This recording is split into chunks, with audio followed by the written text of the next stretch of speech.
When the Canucks miss the playoffs again. When Jim Benning trades away all our picks. When Goldalden is scratched for the third game in a row. C4 is there. With Sedin-like vision, Horvat's work ethic, and Petey's electric personality. Here comes the C4 Canucks Hockey Podcast with Chris, Matt, Anna, and Adam. Powered by Overtime Media. Welcome to another episode of the C4 Canucks Hockey Podcast. I am Chris at Lightforce, joined in person, not in a hot box, but instead here at Yaggers Downtown. Not in studio either, by the way. Well, this is kind of cool. This is better than a studio. It's a movable studio. But you got Matt at Metley_61 and Anna at Anna Forsyth A4603. It's not real brick. No, it is not. I thought it was real brick. But we are here at Yaggers Downtown. We got some of our biggest fans who joined us, who got 3 days notice. That's not bad. Yeah. I mean, yeah, we kind of just were like, we want to get out of the studio. We want to drink some beers, have some festive cheer. And then You're already drinking. Yeah. Obviously, I'm already drinking. So we figured maybe we should include other people. But, yeah. I'm not drinking. Although I'm now noticing that Matt's got, sparkling water next to the expensive podcasting equipment. If I wanted an ode to Clay, it would have been a Diet Coke. Though. Diet Coke. Well, was it Richard used to get a virgin rum and Coke?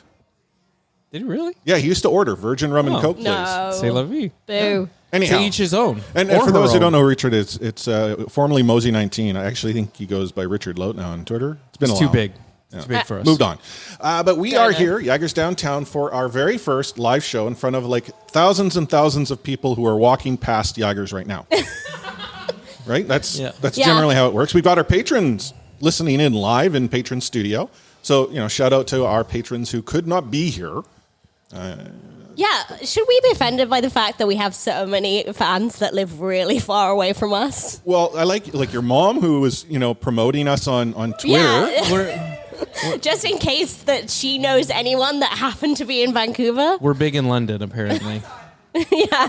Well, one person saw it and came, so that's good. Yeah, shout out to Anna's mom promoting us as if, she's here. I was sort of expecting her to fly in. I mean, not much notice and all, but there's daily flights. I'm literally spending thousands of dollars to fly there, so I think I'd be pretty mad if she flew in here.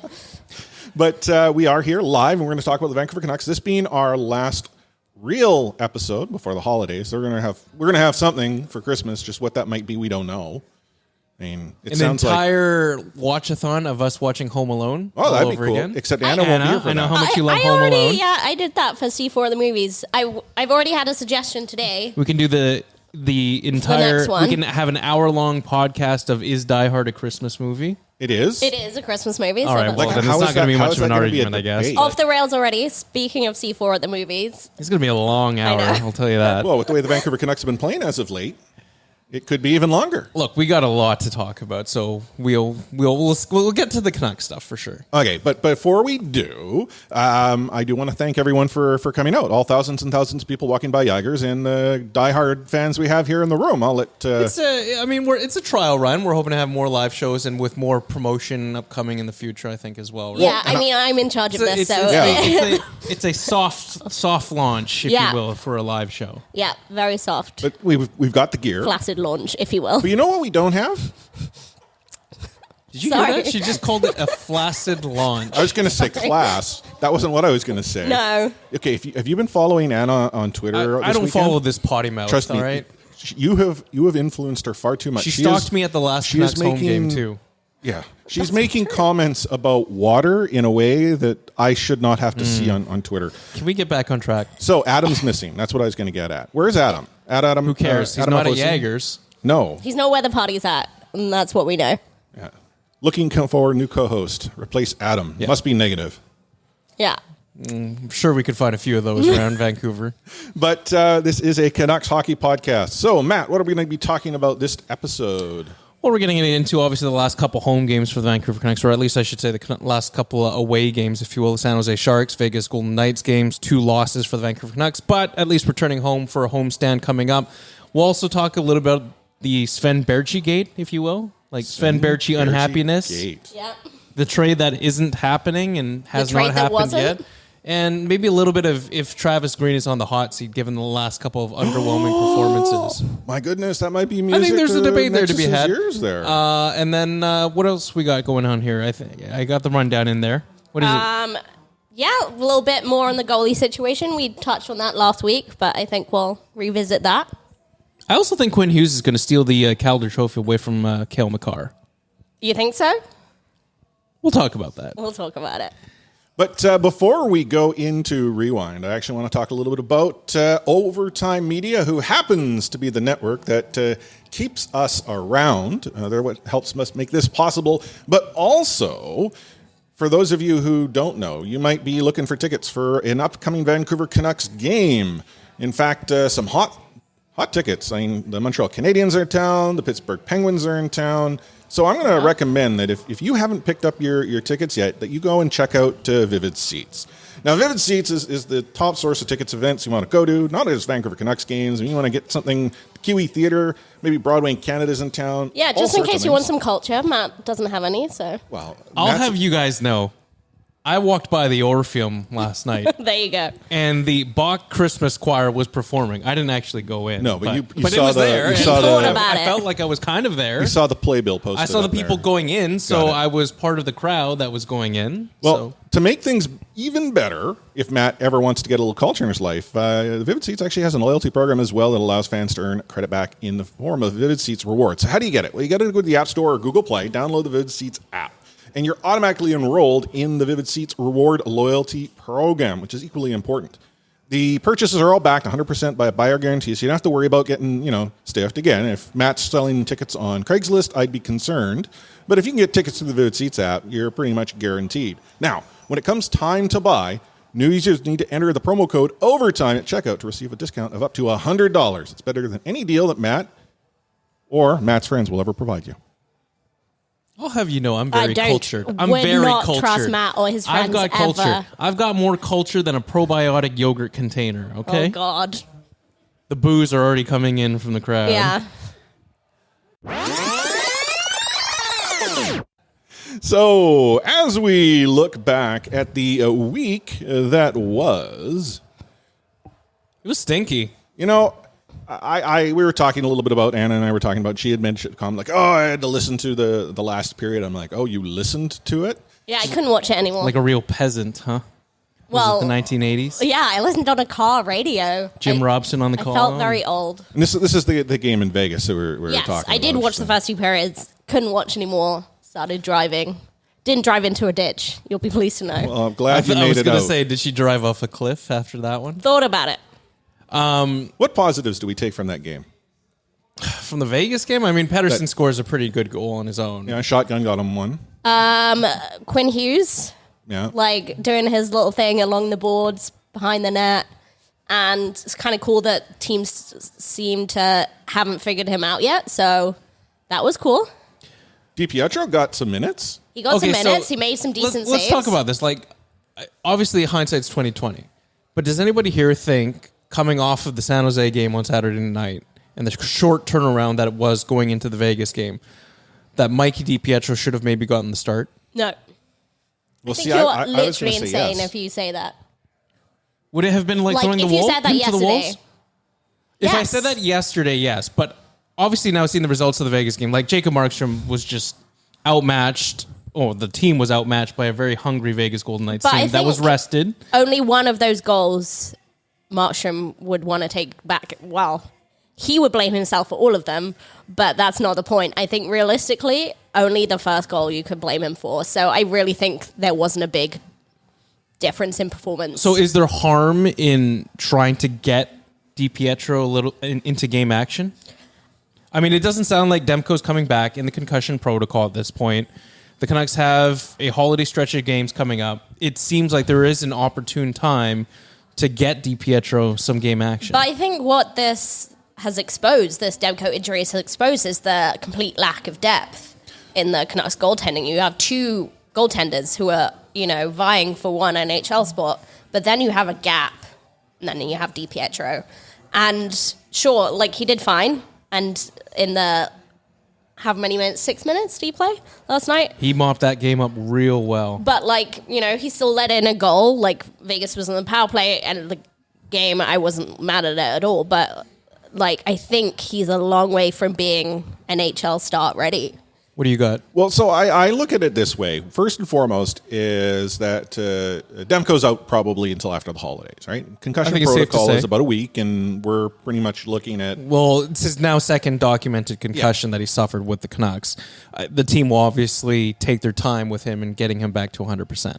Correct. So, looking at the schedule, if there was an opportunity that you were going to take to rest Markstrom, is it against the Montreal Canadiens? Rattle off the schedule real quick. Okay, so you've got San Jose, which Markstrom starts. No problem there. You then have the following night down in Vegas, or across to Vegas, sorry, on Sunday. We then have a game here at home, which you're going to be listening to this podcast before tuning into, against the Montreal Canadiens on Thursday. Vegas Golden Knights are back in town. On Saturday, that's going to be Pittsburgh, which I don't see why Hockey Night in Canada doesn't see a Markstrom start. It's a marquee game. Yeah. And then you have on the 23rd, the Edmonton Oilers rolling into town. So if you're going to start DiPietro, the only two games that I see as being a possibility are the Vegas Knights Sunday or the Vegas Knights Thursday. And I would think you would start him on the road and the back-to-back as opposed to at home. You want to go first? You can go first. But isn't that throwing him to the dogs to some extent? Because really, like... I believe they call it throwing him to the wolves. Wolves are even scarier. Is this a British thing, throwing him to the dogs? No, I think I just made that up. I think I pulled a mat there and made it up. I was going to say, I'm the king of making things up on the fly. But, like, we get beat by Vegas almost every time, right? So on the, like, back end of a road back-to-back, don't you see, like, that's kind of throwing him a hospital pass? Okay, Why not give him the game on Tuesday against the Montreal Canadiens? Well, okay, that's what I would have said. So that's the only one I would have said. See, I'm conflicted. The Canadiens are currently having a rough patch of hockey. A rough patch of several years of hockey. Well, okay, currently a rough patch of hockey. They have a record very similar to that of Vancouver. So, okay, you're going to start him in that game, fine. But it is also a marquee game. You're going to have it's not a home building. There are going to be a number of red and blue jerseys in there. It's akin to when Toronto comes to town. So in my mind, there's more pressure there. Yeah. I would start him against Vegas. DiPietro has represented his country at the World Juniors in front of Vancouver fans. Then why not start him on Sunday? He's also shut out two teams on a teddy bear toss night. The fact that the argument is, aren't we throwing him to the Wolves on Sunday, and yet we're going to throw him to caution to the wind, my friend. Honestly, I don't even have a problem giving him the net against the Pittsburgh Penguins game on Saturday. Really? I give him any of the games. After that give him one of the Pittsburgh three. game? Let's put it this way. I'm not saying Mikey DiPietro is ready to be a starting goaltender by any stretch of the imagination, but I will say he is far better equipped to play in an NHL game than he was at, let's say, this time last year. I agree with you. He's playing bigger games with the Utica Comets. He's taking on a much bigger role. He's had some very dominating performances in Utica. I think now is as good a time as any to give him at least another taste of the NHL after what was a very tough debut for him against the San Jose Sharks. You guys remember that one? Oh, yeah. I mean, that was terrible. We put him in a terrible situation, and I'm glad it hasn't seemed to knock him much. He seems like a very resilient young man. But, yeah, I think yesterday proved that he can, go in and mop things up if he has to.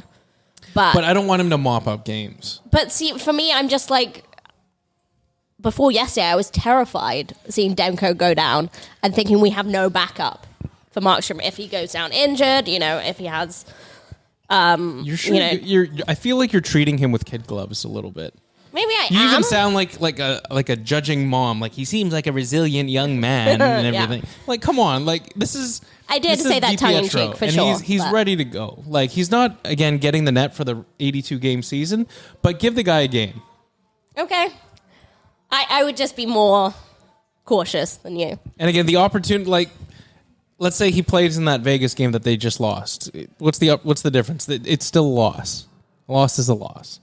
Get the guy some experience now. Do you think he thinks that about the San Jose game? A loss is a loss? Like, he got absolutely annihilated. I'm sure that was horrible. Split the vote here, Chris.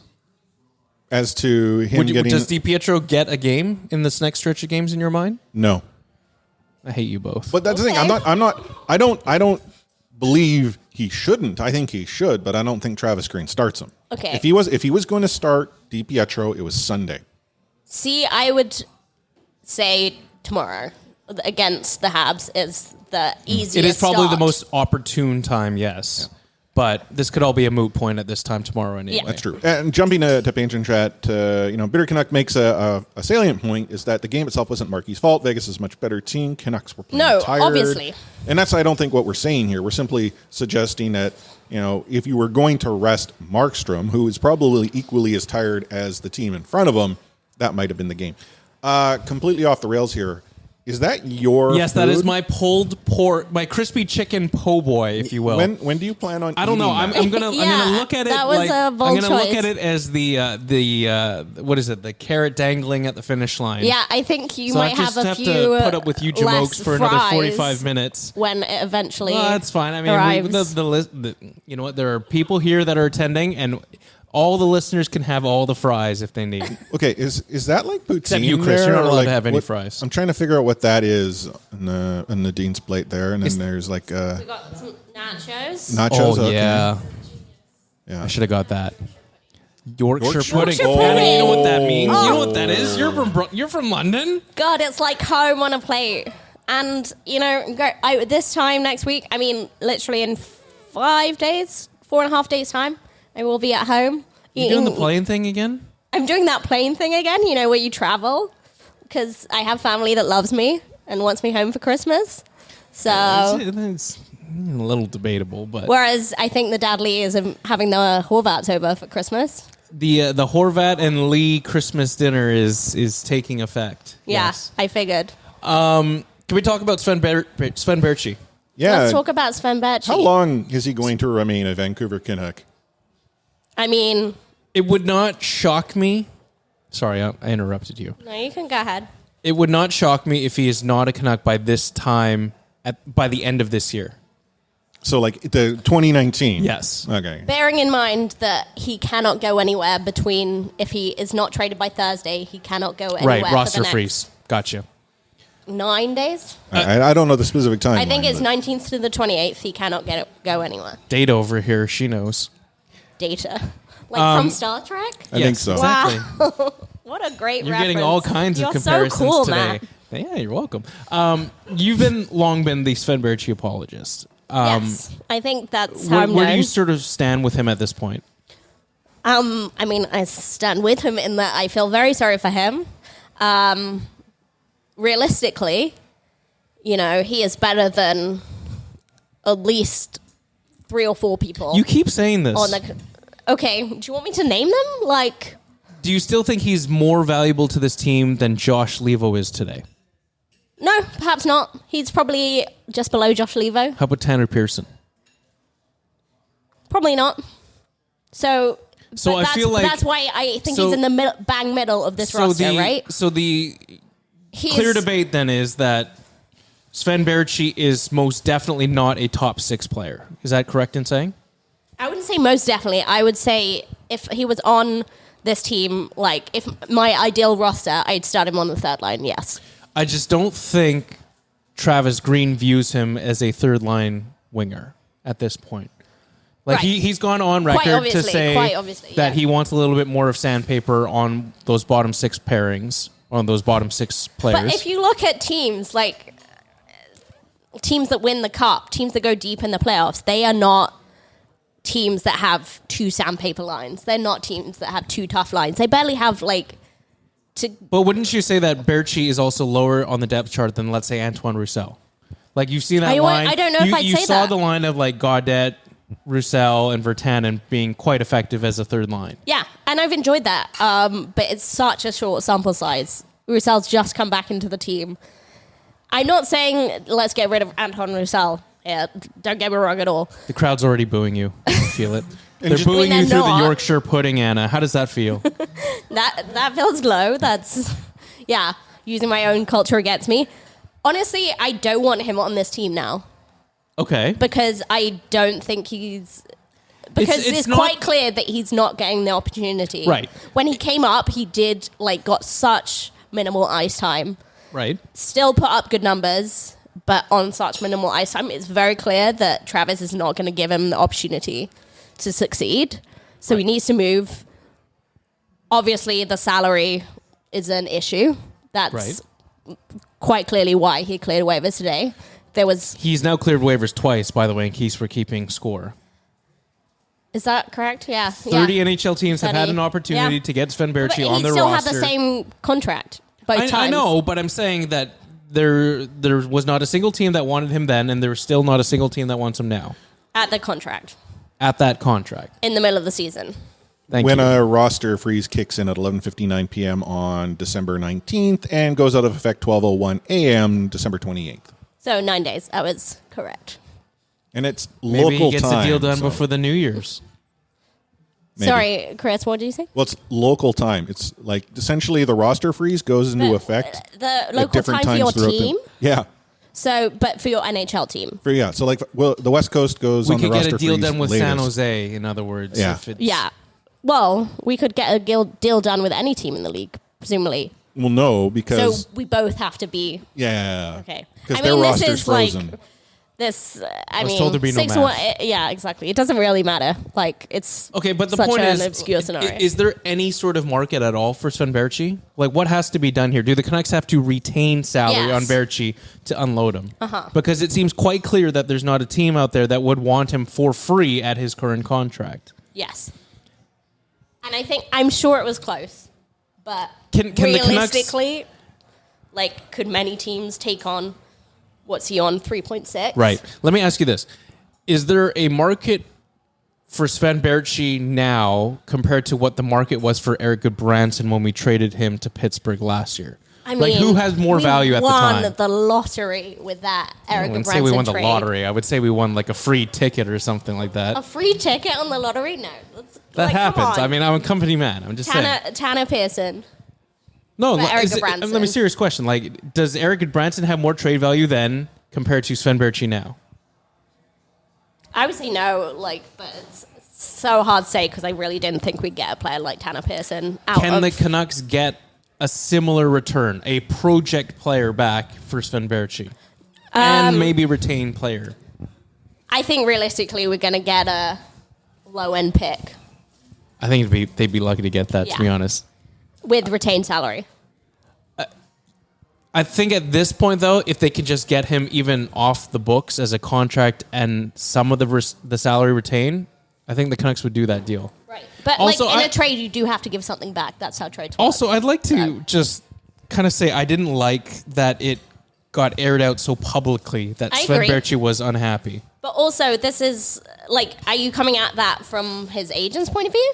I think his agent was the one who Either or. floated the boat. Whoever opened their mouth and said that they were that he was unhappy should not have opened their mouth. Quite obvious from that from that it's point. Obvious, but you don't need to let the other 30 NHL teams know about it. No, but that's okay. But there's a marketing thing there. I don't think it's an issue that his agent is saying, "Hey, my player is unhappy; he's not playing." It could very well be that other teams don't know that Sven Baertschi is actually available. I know, and the Canucks are willing to deal. It could be a whole deal. can of worms that we could get into. I was going to say, isn't the more problematic thing Travis Green saying he has no place on this team? And yeah, that was bad too.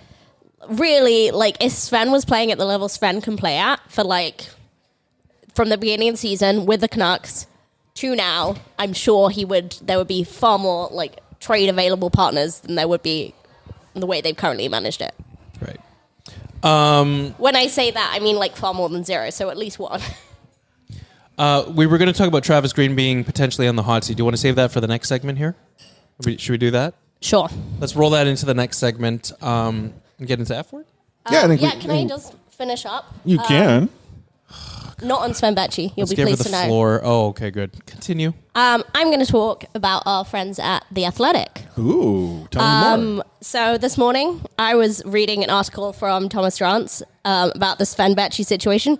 So, that was a trick. I am talking about Sven Baertschi again. But it was very fascinating. I read the Armies after every game. I'm sure all of you guys too. I also read lots of football articles, real football, not your fake football.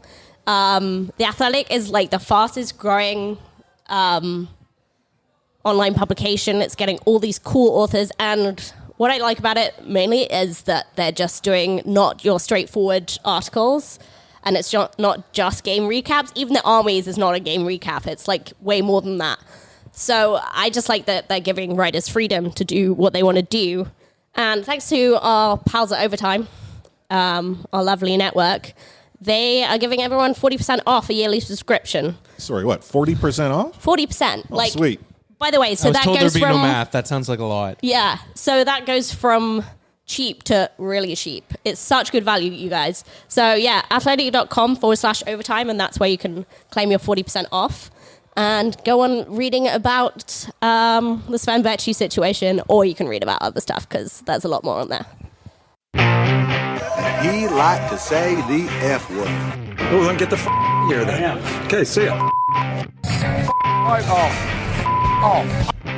Is going to have the F word on it.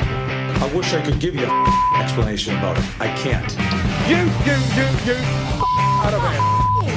You said the F word, Dad. You called me the F word. All right, should we get into F word now? Yeah, let's get into the Let's do F it. word. Did you want to do your Christmas game? Do we want to do that now? Yeah, we can do that now. It's in the rundown. Okay. You guys don't read the rundowns I write for you. Yeah, that you wrote like 2 minutes before we went live and that you were supposed to print Yeah, there's off. a rumor Don't you all that shame wasn't me. printed. Look, did you get the rundown or did you not? Yeah, Let's we hear got it. the rundown. There you go. Then no one complains. Okay. Yeah, mail it you, in, you Matt. had a game mail it in. You had a game. I have a game. Oh, let's hear it. Ooh. Well, anyone that's on our Discord channel will know that a recent video got posted that's to do with Canucks Christmas carols. Oh, God. If I have to talk about Clay, I'm going to be very upset. You don't have to. Okay. So it is based on that. I'm calling it Caroling with the Canucks. So the idea is I've got 10 Christmas carols / Christmas songs, Oh, God. and they've been given a little twist. So I'm going to give you guys a clue, and then you guys have to come up with the name of the Christmas carol, Christmas song, with a Canucks twist on it, like Canucks name inserted in. Are Matt and I eligible for such prizes? Everyone's eligible. So all thousands of people that are nearby? nearby in the Vancouver vicinity. Okay. Yeah. I could just do a little Billy on the street and run down the street. Proceed. Don't look. Okay, I can't even read your chicken scratch anyway. Don't worry. Okay, everyone's rude. So just bear in mind that it might be a player's nickname because it's hard to squeeze in that actual name. But you get the idea. Okay. You get the idea. It's like a song and a name. Song and dance. Got it. Okay. This one is the easiest, I think. I'll start with this one. He may look like Prince Charming, Brock Besser. but rather than a royal ball, this guy prefers getting down around a Douglas. It's brocking around the Christmas tree. That's good. Brock around the Christmas tree? It's not cheese sandwich. So, we have some prizes. So, Throw the prizes. no, it's not the whole box. Okay. Matt, you have to hold my mic. I got it. Did someone just crank up the music in here? Like That's okay. we got like the disco lamp going over there. Can you hear it through the headset? A little bit. That's okay. You know, this Nice. podcast So, will yeah. get DMCA'd tomorrow. It's all good. We already know. Nadine's the best at this. Okay. She doesn't even Okay. go here. Okay. Okay, next This one. is a call and response. Captain, is that an iceberg? No, it's just some flakes falling from the sky. Allow it to happen. Captain, is that an iceberg? No, it's just some flakes falling from the sky. Allow it to happen. I'm very bad at Christmas carols. Let me preface this. Or a Christmas song. Could be a Christmas song. Christmas song, Christmas carol. Okay, so who do we think it's about, first of all? Frosty the Bowman. I don't know. I like that, actually. Am I right or That wasn't what it was, but I kind of like their response, so I'm allowing it. That's not bad. It was actually. Is there an? That's I good think too. we kind of want to We had to combine let the it- answers to get the right one, but you know what? Each Let one. it bow. It was let it bow. Oh, okay. But each of you It's a get, shared say- gift, though. Each of you gets a candy cane. We'll split the candy cane. He gets half the lick, and I'll get the other half of the Okay, lick. you don't want to share a candy cane with Matt. I'm giving separate ones. Okay, next one. Where should we go with? Okay. They told him to come with a present, but all he crossed the Fraser River with was a bongo. I don't get it. I don't know. So, okay, who do we think is about crossing the Fraser River? No. Crossing the Fraser River. How, why would you cross the Fraser River? Where would you be coming from? Well, is it like a Jake Virtanen thing? Like he's a local guy who crossed the Fraser River? Or someone else who's local? Who else is local?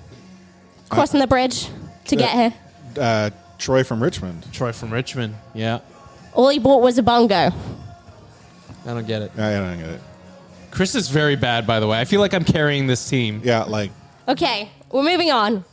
That was Little Drummer Troy.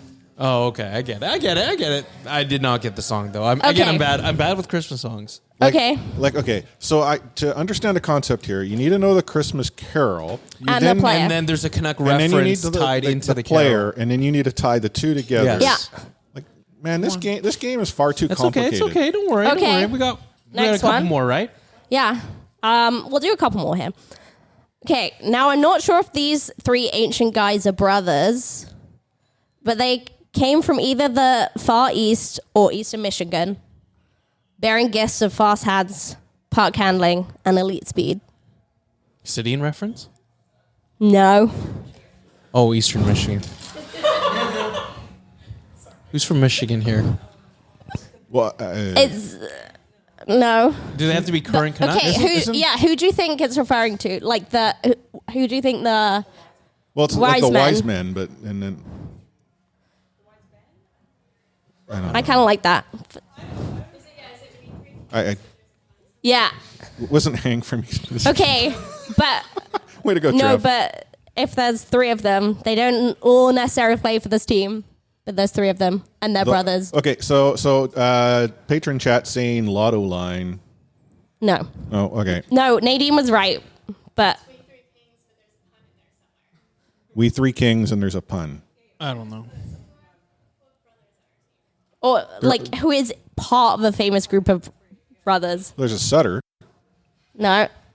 Well, there's a famous group of brothers. There's a I Sutter. don't know what the Ben? answer is. No. Can you just give us the answer? We three Quins of Orient are. Oh, yeah, we should have had that. Yeah. I don't see how anyone. But they're would not get from this. Michigan, though. This No, is but like they're all out of Michigan. this is like a It's the Mensa US. level game. Okay. I'm trying to find the easiest one for the last one. Okay. Yeah, like bearded Canuck. It's like Jack Quinn and the other one. Jack Quinn, the other one. Luke Hughes. It doesn't work if there's only two of them. All right, you got the last one? Sure. Let's go with this one. Okay. Like his festive namesake, whose arrival is impending, this defenseman has only just arrived into the city.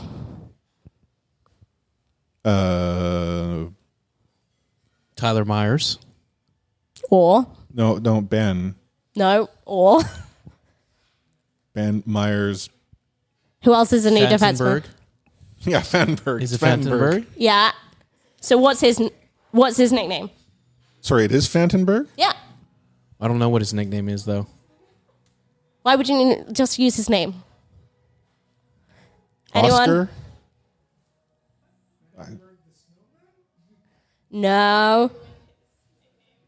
It's just from his name. It's just how do normal hockey nicknames work? Fanty? Or it's close. It's an actual word though. So This, I really feel like this one's more obvious, Like- but it's maybe not. It's not. no, it's not. It is. So he's just arrived in the city. I don't know. You're saying it like we're getting the plot Yeah. here. Just famous songs with. Fanty? I don't know. Come on. Do I You're need to give killing up? me. Yes. Santa Claus is coming to town. Oh, God. By the way, That was there's awful. Yeah. those are the easier ones. Can I tell you? You know how many 0 to 5 star reviews we're going to Yeah, get after this I game? think everyone at home enjoyed playing those. The reviews are in already. Like you can't get a 0 to 5 star review, and there are going well to be played. somehow people. I got a giving them candy to cane us. out of it, so I don't have any complaints. Can I just give you the carols, not the Very clues for the quickly. last ones? So I had Marquis the Herald Agent sing. Wouldn't have got that. Yeah, I didn't like that one. That wasn't my favorite. Troy to the World. So Okay, fair enough. It came upon a midnight Pearson. That one's kind of weak. That's weak. And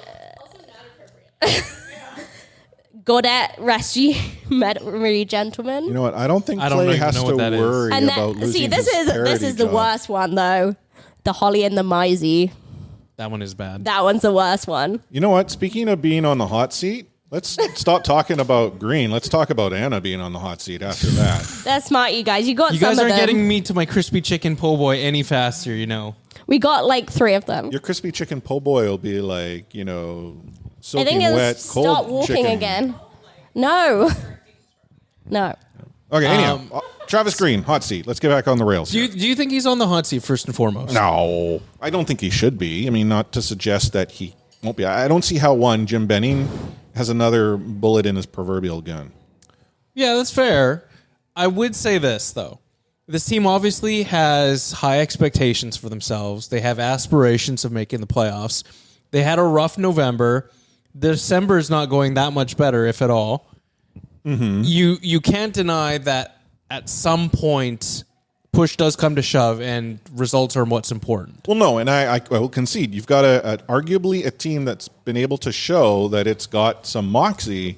And Benning has put the best team in front of Travis Green than he has in his entire duration here. Correct. But I feel like that's, pretty low bar. We've still got I know, Louis on the but- books. We've still got Tim But the point I'm Schaller, making we've is still that, got- and also the other thing is that there are other coaching candidates out there. Like there is a pool of good quality coaching replacements out there if the Canucks were to be so bold and pull the trigger on Travis Well, Green. I would qualify that pool right now. Yeah, because I was there's- going to say, And let me Travis preface Green this isn't by- hitting anyone, so No, he's already I know. doing okay. And let me preface it by saying this has nothing to do with what's currently going on in the NHL. But again, Travis Green has been here how long? Since 2016 now, I believe? This will be a third season? Yep. Yes. He is reaching this point where results are what's important here. And if this team doesn't make the playoffs, Jim Benning could be gone, but it could also be Travis Green being gone too. And we haven't had that discussion really until this point. If I could totally see both going. Yeah. I just don't I can see it that. being Travis Green. Like if Jim Benning gets the ability to pull that trigger, Yep. then I don't know what Jim Benning could ever do wrong at this point. Like I feel the Vancouver Canucks need to make the playoffs. Like that's been the order of business that's been trickled down from the family. Jim Benning won't keep his job if they don't. And at this point, maybe Jim Benning is getting desperate, wanting the Vancouver Canucks to make those. Like I don't know what else you change. I think player personnel. Like, yeah, maybe not perfect, but really, what are they going to be able to bring in that they can afford to bring in or possibly bring without mortgaging a future again? And I don't see them wanting to do that either. But you're also saying that because of the contracts Jim Benning already brought in. Yes. Yeah, he's done as much as he can do. And so, yeah, I do understand why Travis Green might be on the hot seat, or as Trev Goldie puts in patron chat, sitting on a level 2 chair warmer. How many levels are there? I think we can agree, though, that the seat does get a little bit warmer for Travis Green as the season continues and the results don't come in. I have no doubt in my mind, realistically speaking, that Travis Green gets at the very least until the end of the season. Okay, was it? Is this like Alain Vigneault level, where it was 2009, 2010, a little bit. where AV was like, okay, yeah, his job's done. It was like an Eastern road trip, and then suddenly they broke the streak, and Burrows broke a stick. I think so. Like you're sort of reaching similar sort of wavelengths there, where lengthy losing streaks might be enough to gas Travis Green at this point. If the Canucks were to, they've already lost 2 in a row. If the Canucks were to go winless for the rest of the month, I would say that there would be grounds to fire Travis Green at that point. You got about 5 or 6 games left in the month of December? Well, they go winless the rest of the month. If they go winless the rest of the month that's with playoffs out no the wins window. in 8 of their last 10 games. Right, we're already 4 points out of playoff spot as we speak. And they are so close to that playoff bar that if you're Jim Benning, if you fire Travis Green, it might not be necessarily what's best, but does firing a coach motivate the team in the short term enough that they can come back from what is a 4-point gap between them and the playoffs? I don't think so necessarily. Would you fire Travis Green if it meant the Canucks making the playoffs this season? That's a hypothetical I'd put out. Sure, but I don't think that's going to happen necessarily. I mean, again, it's me bearing in mind that the chances are slim, but I just think that there is now a warmness to Travis Green's chair that wasn't necessarily there at the beginning of this season. Fair enough. I don't disagree. Like I don't think I would have ever said Travis Green was on his way out at the start of the season. Mm-hmm. I was on the whole, Jim Benning is on a very short leash until he got his contract renewal. But then, can I use this as a segue to talk about the Kess and Juice podcast? Because I think you never know what players think of a coach. Like, Brian Kessler and Kevin Bieksa still talk about Torts as a great coach. And I don't think any of us would say the same, like, given especially stuff that came out after he left. But, a lot of players still really like that tough style. And Travis Green, maybe he isn't a Torts, but he definitely applies the tough love. Mm-hmm. He's applied it to Jake, no doubt. Somewhat to good effect. He's played to Troy, good effect. Ben Hutton, less so. But yeah, I think he's definitely on the tougher end of coaches. And players seem to like that. Yeah, fair enough. Before we get to a break, should I talk about CBS HQ? Why don't you? Hang on, let me dig up the printed live read here. Mm-hmm. Well, let me tell you. Today's episode of the C4 podcast, being brought to you, by the way, live at Yaggers in downtown Vancouver, is also brought to you by CBS Sports HQ. Wow. They're the brand new streaming sports news network, live 24/7. It costs you nothing. It's completely free sports coverage that is always on and always free. Always. Let me tell you about this. When my fantasy sports teams, especially fantasy football, were struggling, I went to CBS Sports HQ. You get all the free fantasy football advice, the real football advice. Is that always when they're struggling? Yeah, that's not the point, Anna. The point is, though, that CBS Sports HQ is the coverage that is always focused on the game. Tons of highlights, breaking news as it happens, fantasy advice, and something we care about deeply here, which is gambling picks and analysis to get that extra edge.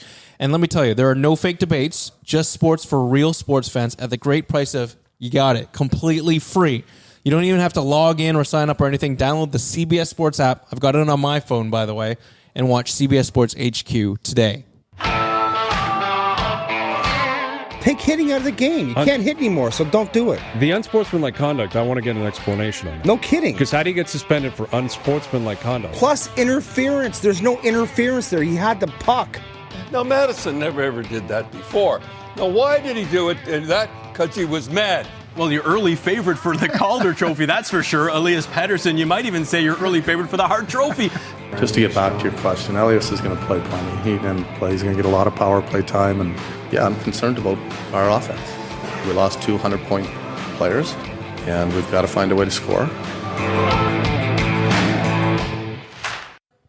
I have a question. Is one former host of the show, Adam, beating you at fantasy football?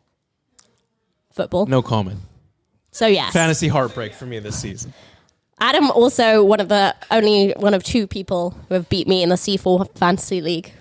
I lost again last week, which it was a big blow. Lost to Adam. I know. Adam's auto draft team. Oh, really? Adam took my job this year. Yes, he did. Yeah, he did indeed. Also, did you change his name yet? It should be Adam's Absentees. Oh, yes. I'll get around to doing that after I change your name. No. So you picked my name. You don't get to change it again. Enough of this, side band here. I'm gonna pull a mat. And I'm gonna say, let's get back on task. Quinn Calder equals yes. I think so. Yeah.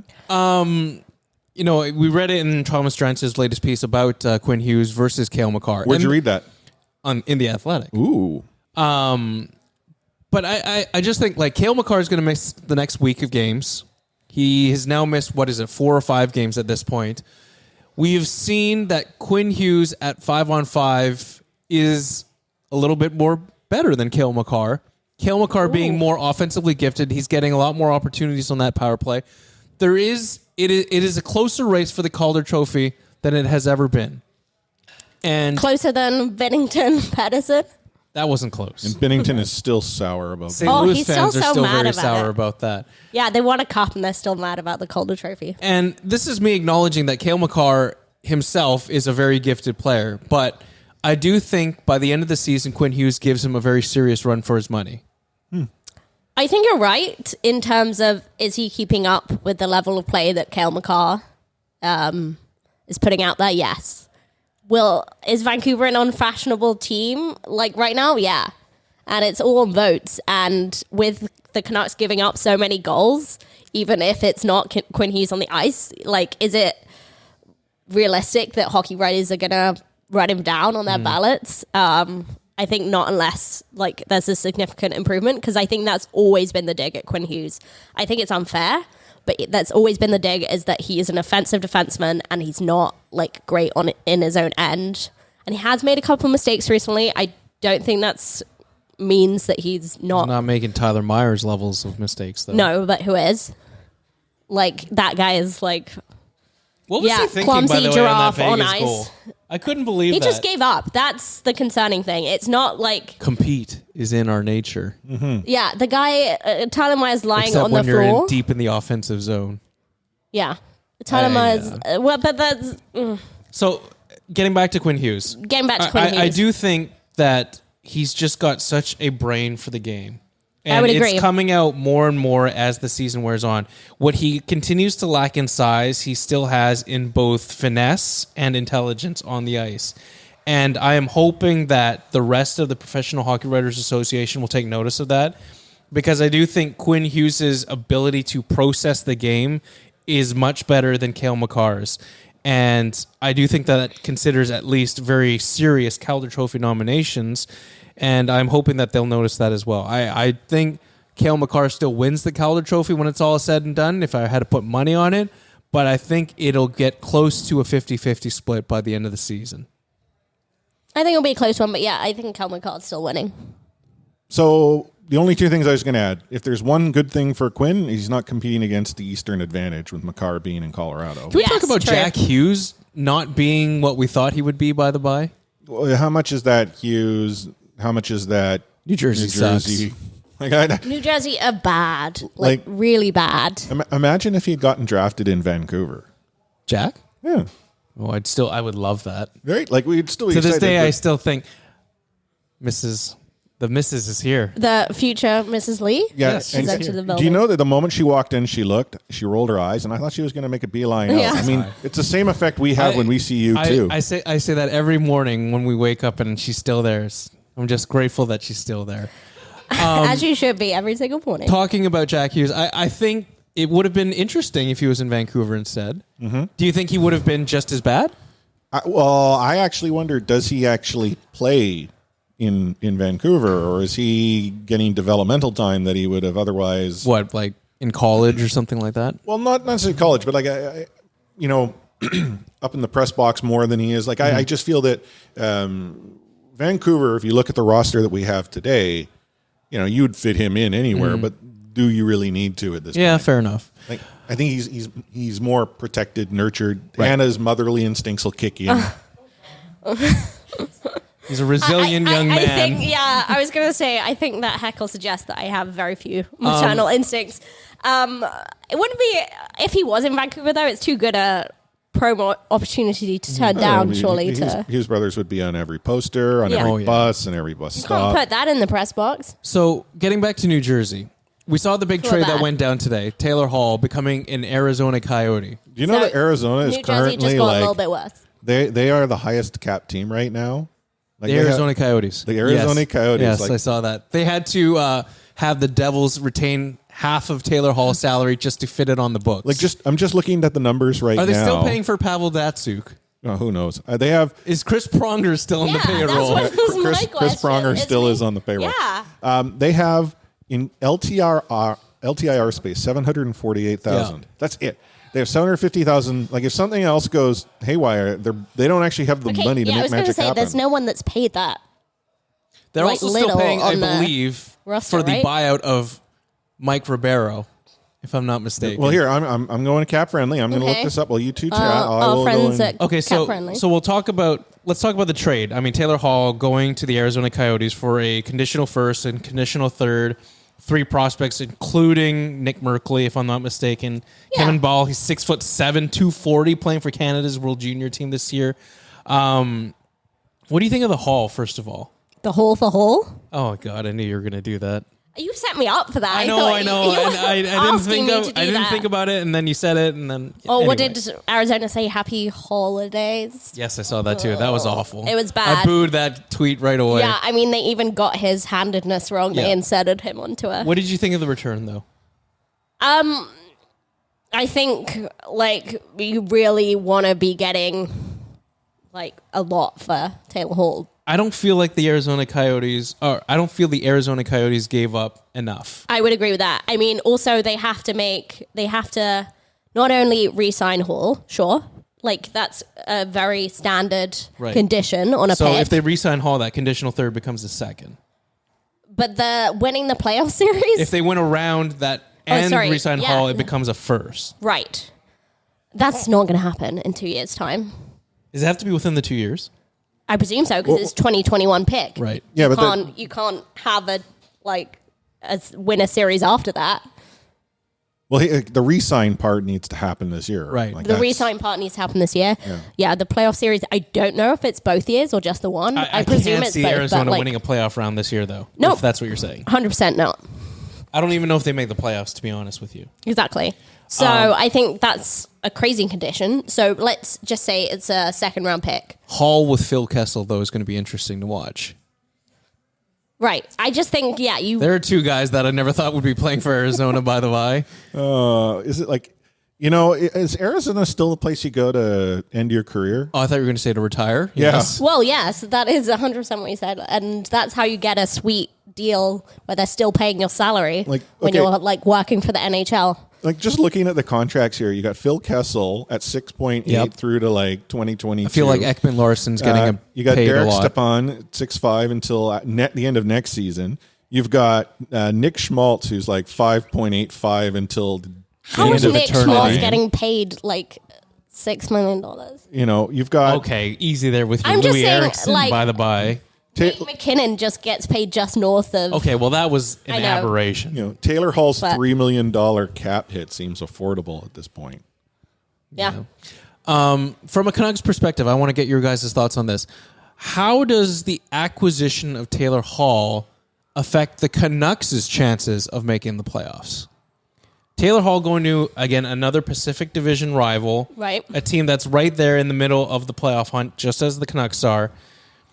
This obviously does not help the Canucks' chances of making the playoffs. Even with Taylor Hall, I wouldn't say Arizona are a good team. But acquiring a Taylor Hall, a Hart Trophy winner, that obviously helps your team in the short term and for the rest of the season. But Canucks, as we probably established over the last week or so, are a middling team as well. Yeah. One might call them mediocre. But you if you were so inclined. Add the Coyotes to that pile of quote-unquote bubble teams that are fighting for a playoff spot. Yeah, this clearly dings the Canucks' playoff chances down a few percentage points, if you will. If they hadn't already they've dropped 4 points out of the playoff race, not having to play Taylor Hall. Do you have it on your phone where the Coyotes are in the standings? I'll let you sort of look it up as I do it. But I just think that does this necessitate a similarly drastic move or any move on Jim Benning's part if you were trying to get the Canucks over that playoff hump? By the way, I didn't know you knew was with that many syllables. I checked my word of the day this morning. There we go. What do you suggest they do? With what cap space do you suggest? I'm clearly not something? advocating that they go out and land a big name like Taylor Hall, but do they add another scoring winger, if you will, that can add some more punch, that can be an upgrade over Josh Levo, if you will? If you were to identify a need for this team... I could see Jim Benning doing that to save his job. I wouldn't see the point of it long term. I mean, he's already rated the team of a first-round pick. Yeah. Why not what just else go can for you do? broke, if you will? By the way, Arizona first in the Pacific, so yeah, I was gonna say as much as we're calling them points. mediocre... see that? There's no way. No, they're first in the 100%. Pacific. They're a point ahead of Vegas. They're also two with ahead a game of in Edmonton. hand. I was laughing at George Chayka when he said we're doing it to continue our mission of bringing a Stanley Cup to Arizona. I couldn't believe it when he said that. But there's also the fact that it's the Pacific Division. Yeah, they are sad. The division that contains the Canucks. It's about as sad as my cold po' boy over there. So hungry right now. And I am sure that come the end of the season, Vegas will end up being top of the pile. Let me see that. Okay, I'm looking at it too. I can vouch. Like, you don't have to go and like. I know. I haven't looked at the Pacific Division for a day. It's the Pacific though. It's just It goes without saying though. Like, there's not that many points that separate first in the Pacific from, let's say, where the Canucks are in their current standing. Yeah, Canucks do have a game in hand, and they're 4 points out. It's like not a lot, but it's a chunk. I don't know. It is interesting. I do think that the acquisition of Hall definitely hurts their playoff chances, and that does concern me. Sure. Well, okay. Does it? Does it concern you? Like, I don't think it like. Does it help the Canucks' playoff chances? No. Does it hurt them? No, I don't think it actually. I actually see it as more at this point in time. The Arizona Coyotes are what stands in the way of the Vancouver Canucks making the playoffs. There's bigger problems. I would 100% agree with that. I would say like, yeah, it moves the needle, but not enough that like. If the Canucks were a decent team, it wouldn't matter. I am concerned. It just brings Hall that much closer to becoming a Vancouver Canuck, and Jim Benning being, the opportunity to go and mortgage the future. Just because he's geographically closer? Well, I don't know how Jim works, but there's this Taylor Hall guy, and you hear what he does. I don't to, have like, to stay up late for this. Yeah.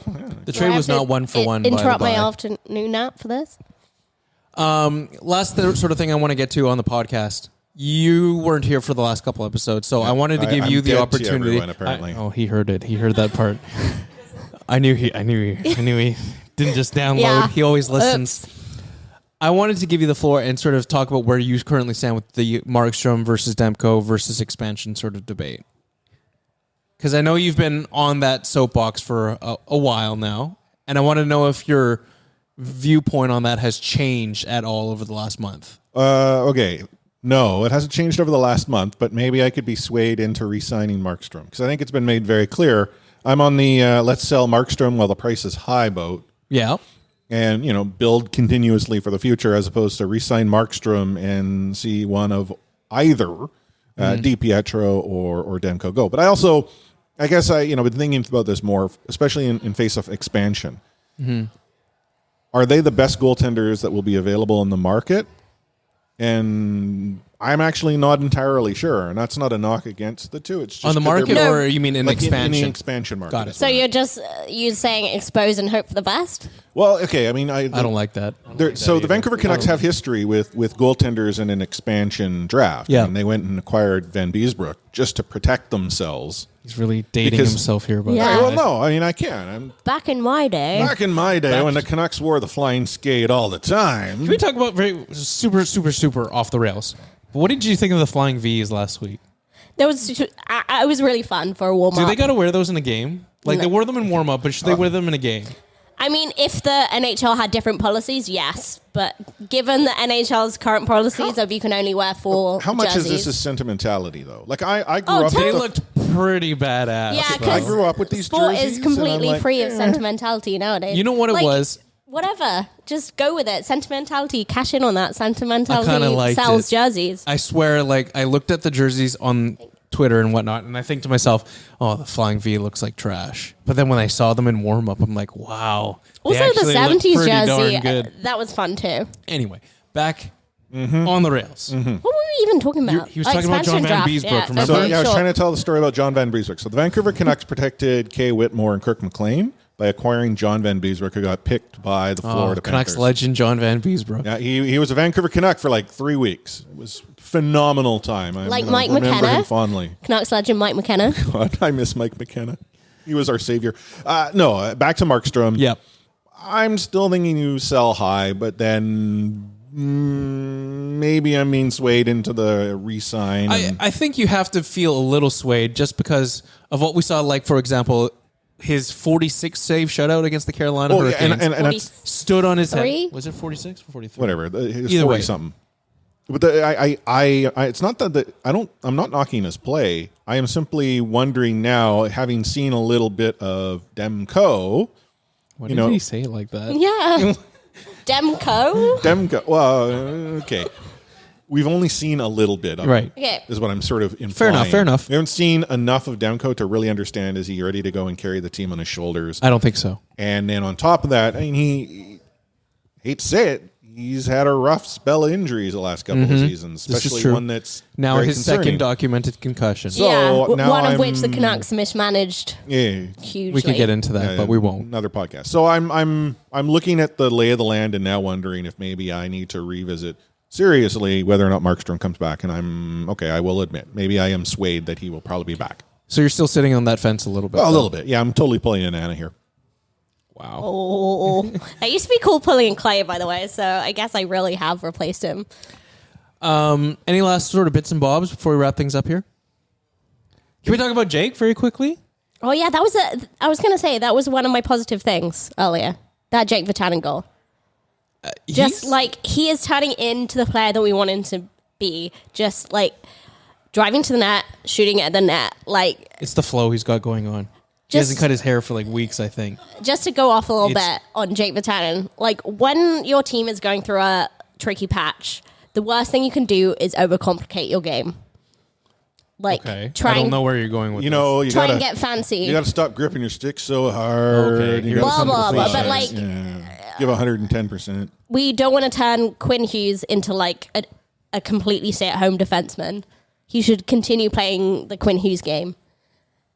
What are you getting PD should continue playing the game he does. Brock Besser, who's having definitely a rough patch. Do you think he's having a rough patch, by the way? Yes. Like, we'll wrap things up here. But okay, I would suggest he's in his sophomore slump. The problem is he's not in his sophomore season. Right. Like that, it's a third-year slump. It feels like that got delayed a little bit.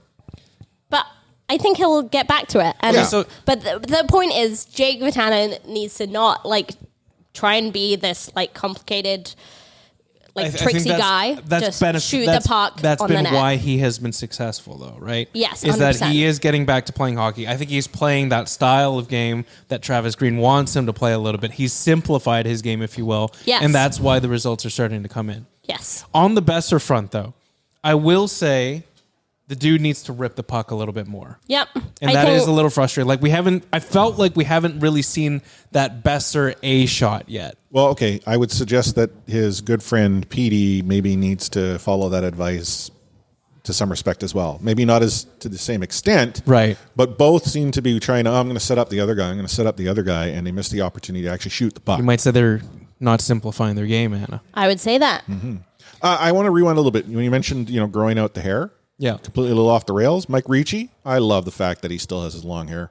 Oh, you saw him behind the bench. Behind the bench in the Sharks game, he's got the long hair. It's all like, I thought you were going to bring up if anyone behind the bench of the Sharks was the bolo tie on interim assistant coach.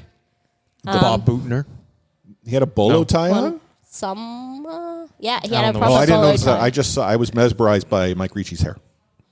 Sure. Best flow in the game. Seriously, I mean, Mike Ricci got to meet the Queen. I mean, you should. I've met the Queen twice. Oh, here we go. Is this met so? the Queen?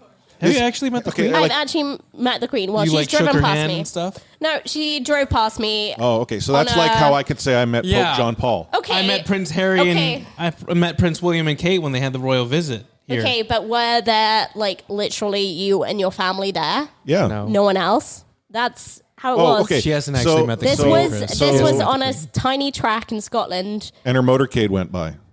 Yeah. Motorcade, and she or just stuck her hand out the or window. It was just the Queen's her driving in a Land Rover driving along with one other person both times. Okay. Wasn't Prince Philip behind the wheel? No, God no. This Thank is God. the worst way to end this podcast. Otherwise, I'd be really scared about the fact I was on a bike. Matt right now doesn't get that reference. No, he doesn't. He doesn't know who Prince Philip is. I'm still trying to process how you could let this podcast end with us talking about how Anna, quote unquote, met the Queen. Twice. Whatever. That's our new tagline. Podcasts like that. Anna's met the Queen twice. Make sure there's two Open periods. brackets twice, close brackets. Yeah, there we go. Sounds good. Chris, as we wrap things up here in the C4 podcast, how about you tell people where they can find us first? Well, first and foremost, the easiest way to get to us is going to c4podcast.com. That's going to forward you over to CanucksHockeyBlog.com, Facebook.com/the C4 Podcast, and on Twitter @the C4 Podcast. If you happen to be listening to this for the very first time, first and foremost, this live episode is the first one that we have done of what we hope to be many. But, based on the huge crowd that we got, we'll have to, evaluate whether or not that crowd enjoys tuning in. Anna live. gets her act together, you mean? Yeah, well, I didn't want to throw you under the bus. But he threw me under the bus. This is the best planned event with 3 days' notice that you've ever done. Right? We have a place and there is beer.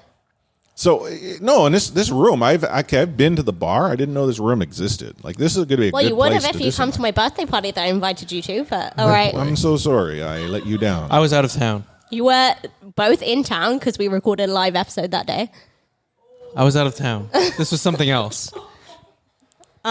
So no, the Yaggers Downtown is a great venue. I think we need to do this again. Maybe in the new year. Maybe actually with Maybe more with planning. more than 3 days' notice. Yeah. Hey, I would like to point out I was in Seattle trying to say, hey, what can I do to promo this thing? I was in Kamloops. We were both in town when we came up with the idea, Oh, though. that's true. Yeah, because we were sat next to each Either other way. in the hot And box. I need to give a shout out to Annalise, who's wearing the C4 podcast shirt. She's the only one here. Like Where can they get Yeah, the C4 would it have podcast killed you guys to wear shirt? the C4 shirts? You're not wearing yours. Oh, shoot. Did you at least think about it today? I thought about wearing the C4 shirt. I thought about it this 1 morning, o'clock but I at work. didn't want to be the only one.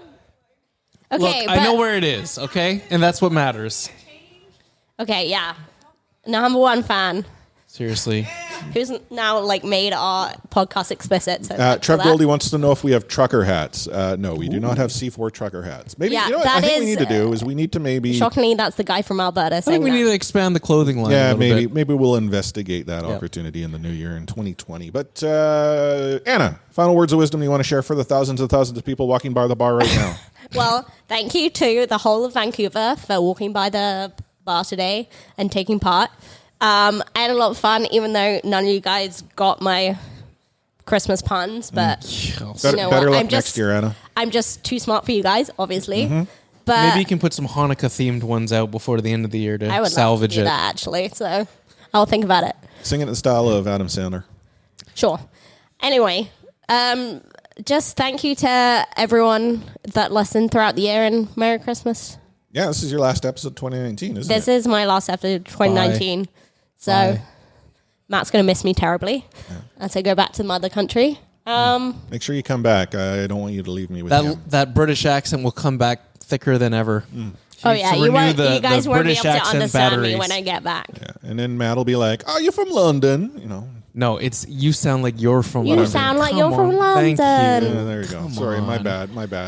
This device We, here. I we could have actually- button options for I that, could you go know. draw- You could I have should built that in. I wasn't prepared. Next time. Are we on me now? Yeah, we're on you. Oh, okay. Yes, thank you again to everyone that showed up, and thank you for those who are listening live on Discord as well. From a Canucks perspective, just please, God, get some wins before the Christmas break. Oh, I dropped my phone. We're okay. Okay. Well, the patron studio's Oh, I probably dropped like, my candy Everything cane is too. breaking down here. Anyway, the point is, get a win in, and get DiPietro a start too while you're at it. Oh. I'm. Oh my God. I knew it. Dropped my phone also. This podcast is falling apart right now. Matt At and the Anna are throwing seams. things. Both dropped our phones. We're gonna have to shut this one down. Final words from me. You haven't heard the last of myself and Matt. We're gonna be recording a special episode. It's gonna go live on Christmas-ish. I mean, Christmas-ish. Ish. Well, Look forward to that Christmas-ish episode, everyone. The thing is we're not entirely sure when we're gonna Hey, record it. don't worry. I got a game that we'll play on that Oh, episode. really? Yeah, oh yeah, it'll be a Does great it include one. wordplay? Wordplay. Yeah. Good game. Thank Better you for game? coming to my TED Talk. No, yes, we will have something live for everyone next week as well. Yeah, I mean, but you'll hear us in the normal spot, and then we will be off until the new year, and we come back in 2020 because things do happen from time to time that we have to take a break. Right. Yeah, the season isn't over. No, it's not. But on behalf of Anna at 84603, Matt Lee at Lee _61, the Missing in Action and Forever Loved, Adam Ovenel Carter at Adam FOC, and myself, Chris Golden at Lifeforce, going to sign off with those magical 2 words. We're out.